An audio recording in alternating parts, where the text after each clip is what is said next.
Change begins at home. Cultivate your world. Looking out at the world, it's easy to feel overwhelmed.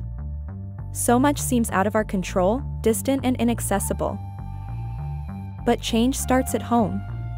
It starts in the corners of our communities, in the hearts of individuals like you, yearning for a better world. We can grow our world by first cultivating our backyard, by nurturing our local communities, by caring for our neighbors, our friends, and our family.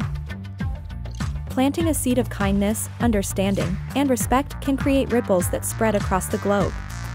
It's within our power to make the world a better place.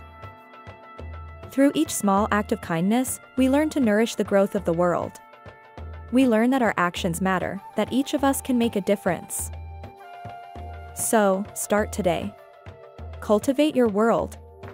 And watch as it grows, blossoming into a place of love, understanding, and unity. Remember, you have the power to grow the world. Let's start the cultivation today, together.